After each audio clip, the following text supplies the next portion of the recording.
So as I was on the trail, there's a creek down there, and during the fall, these leaves are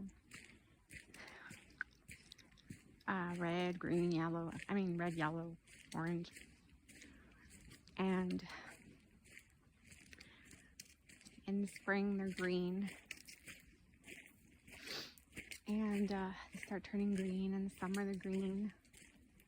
But right now they look like dead, like they're completely dead,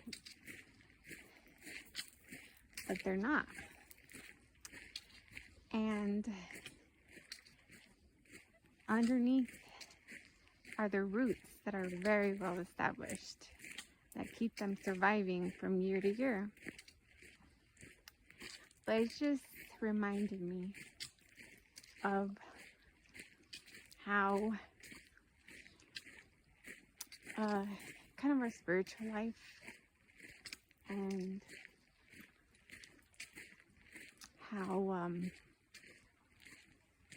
the Bible says that you'll be like a tree that's planted by the water, and it will never dry out. It has a secure place.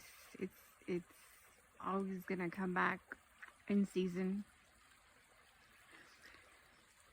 And well, that's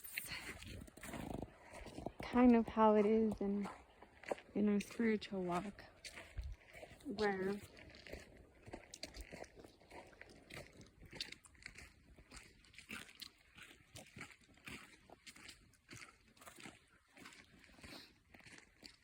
we can be we can feel like we're not getting anywhere.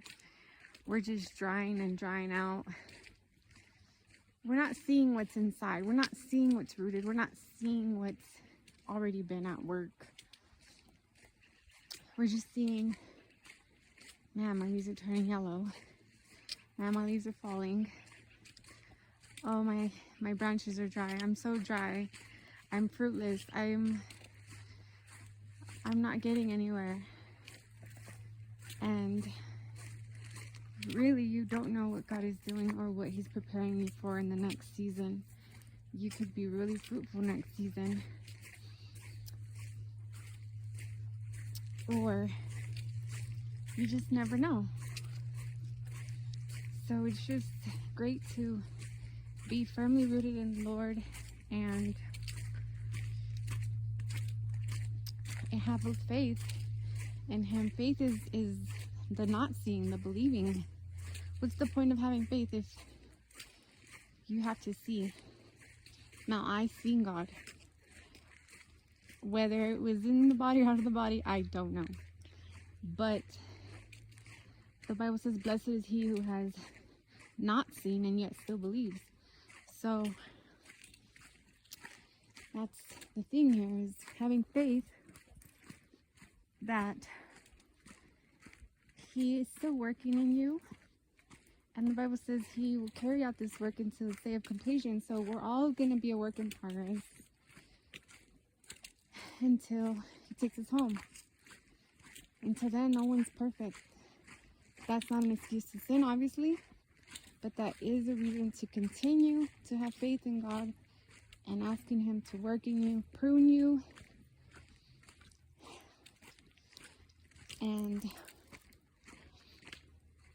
and help you to keep growing in your faith. And I'll be back here. I'll be back here in the spring so you can see this exact spot, how different it is, and how I'm just so glad we have different seasons. You know, some people hate the summer, some people hate the winter, but I'm glad that we have all 4 seasons, because we'd be bored. We'd be bored having the same temperature all the time. That's why people travel, because they want to get out. They want to go see the snow. They want to go see the summer. They want to go see the forest. They want to go see the desert. And so the Bible says there's a time for everything, a time for change. And the dryness just reminds you of the times to come, that there will be green again, there will be fruit again, there will be beauty again from the dryness, from the fruitlessness, from the dryness, from the lack of productivity, like what it seems like lack of productivity. But like this river here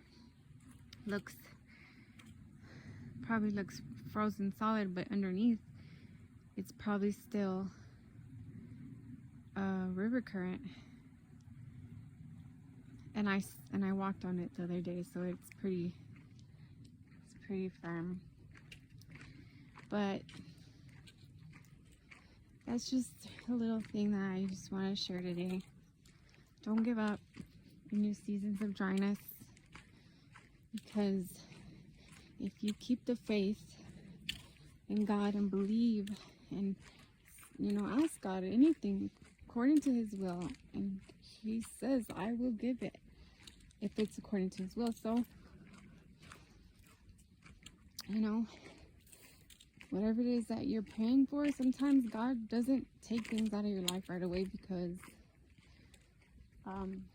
he says, like Paul says, you know, I asked God to take this thorn on the side away from me 3 times, and he didn't. And he said, well, I guess it's just to keep me humble. And so sometimes we all just have that burden that we struggle with in life, that we all have that one thing, and keep us humble. So, you know, just try not to focus on that. God's grace is sufficient for you. Focus on saving souls for Jesus. He's coming back soon. And that's it. So it's all about being grateful, being joyful in every seasonal season. Much love.